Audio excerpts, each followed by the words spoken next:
Hola, ¿qué tal? Bienvenidos sean todos y todas a su programa Ojalá, hoy día 2 de julio del año 2019. Tenemos muchas informaciones que compartir y de inmediato vámonos con las efemérides del día.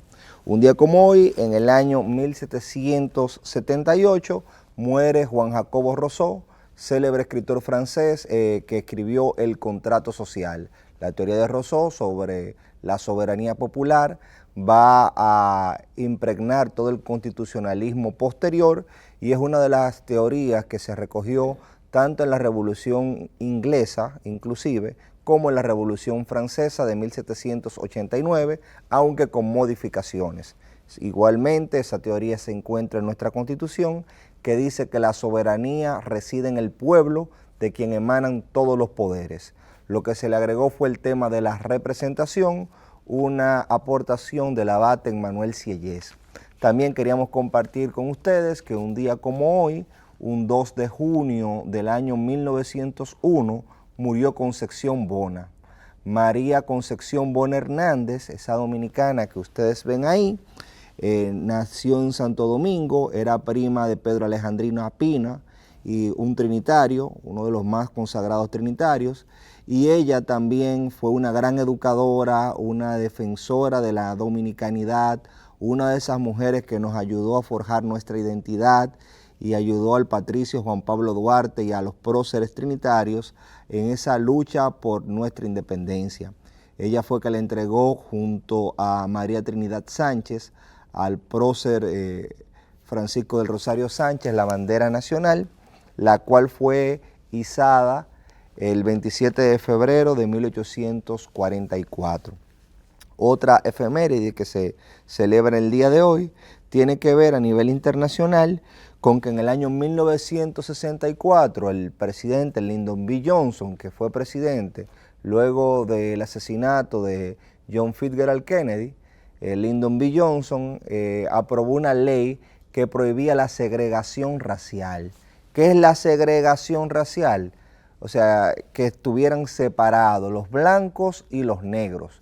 Estados Unidos tuvo un fuerte problema racial, ese problema racial lo llevó inclusive a tener una guerra entre los estados del norte que buscaban la libertad de los esclavos y los estados del sur que eran esclavistas, esa guerra por la abolición de la esclavitud que había proclamado Abraham Lincoln, que también fue trágicamente asesinado.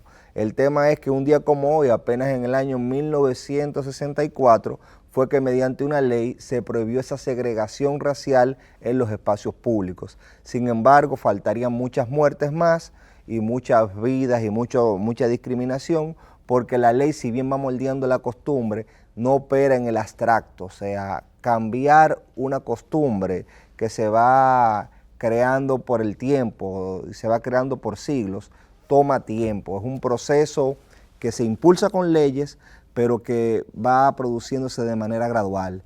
Después de esa ley de segregación racial que la prohibía, fue asesinado, por ejemplo, Martin Luther King.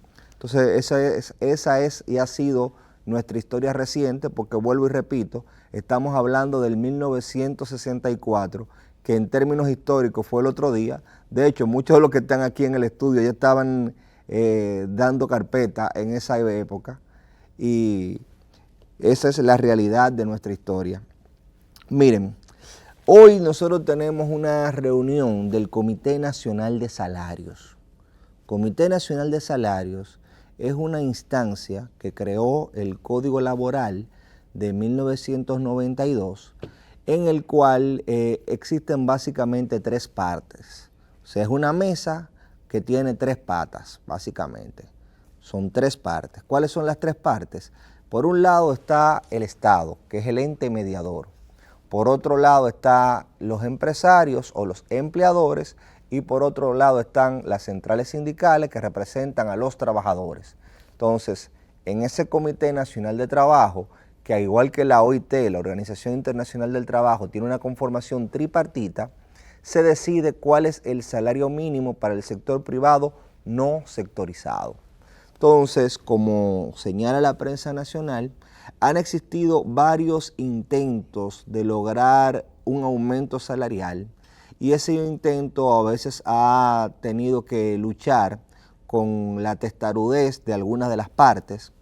En algunas ocasiones los sindicalistas han sido un poco radicales, en otra parte los empresarios también han sido radicales, insistiendo en que primero debe reclasificarse para luego hacer un aumento de salario, cuando estamos hablando de que el salario es un tema de derechos sociales, un tema de derechos fundamentales, y esos derechos sociales prevalecen inclusive sobre lo que sería una ley que ordena la reclasificación, aunque tampoco hay una contradicción entre una cosa y la otra.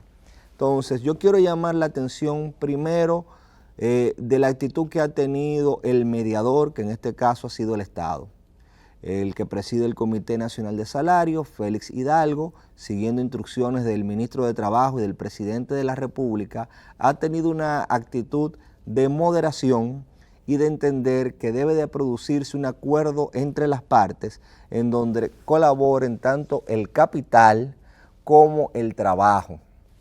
O sea, no puede ser una cuestión que se imponga a una de las partes de manera arbitraria, tiene que ser el resultado de un proceso de debate entre quienes intervienen en el proceso productivo.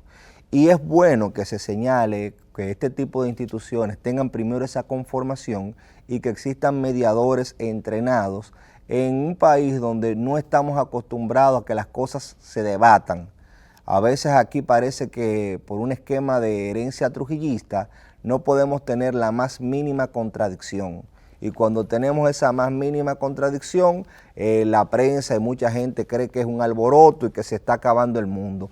Todo lo contrario. La democracia se enriquece en el debate, y el debate democrático y la llamada democracia deliberativa es una evolución de esa democracia que yo mencioné, que tuvo uno de sus principales aportes en Juan Jacobo Rosó, el escritor que dije ahorita, y ese criterio de que la soberanía reside en el pueblo tiene que ser complementado con que ese pueblo debe debatir en un diálogo dirigido al entendimiento sus cuestiones que los atañen. Entonces ese diálogo, que debe de ser un diálogo en donde no una parte se privilegie sobre la otra, sino que se dirija al entendimiento, en el caso del trabajo tiene que tener en cuenta lo siguiente: si un trabajador gana más dinero, ese trabajador tiene mayor poder de consumo.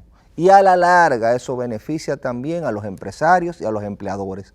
¿Por qué? Porque si el trabajador tiene mayor poder de consumo, el trabajador puede comprar más a esos empresarios y a su vez ese dinero comienza a circular y hay un círculo virtuoso. Ahora, si el trabajador no gana dinero, obviamente no va a poder comprar, no va a tener una capacidad de consumo. Aparte que desde el punto de vista laboral va a ser una persona que no siente el incentivo necesario.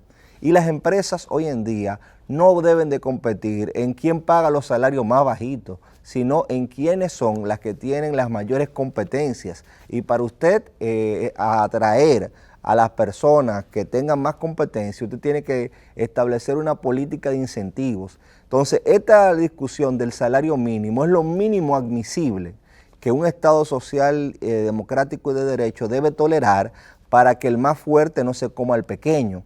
Pero lo ideal es que sean las partes, como en este caso, que se pongan de acuerdo y determinen cuál es ese mínimo admisible para a partir de ahí se dé un proceso competitivo en el que las empresas compitan por tener la mejor mano de obra y a su vez esa competencia estimule un incentivo salarial que permita que los trabajadores tengan mayor poder de compra, pero también una motivación a mejorar sus habilidades productivas. Porque para nadie es un secreto que si usted siente que a usted le van a pagar lo mismo, no importa lo que usted haga, usted no se va a esforzar. El esfuerzo tiene mucho que ver con el incentivo. Entonces, en la medida en que exista un incentivo al mérito, y usted entiende que en la medida que usted se prepara, aprovecha todas las oportunidades para tecnificar y cualificar su profesión, usted va a recibir un mejor salario. Y la discusión tarde o temprano en República Dominicana va a tener que seguir girando en cómo una economía que ha crecido de manera sostenida se vuelve también más competitiva en materia salarial.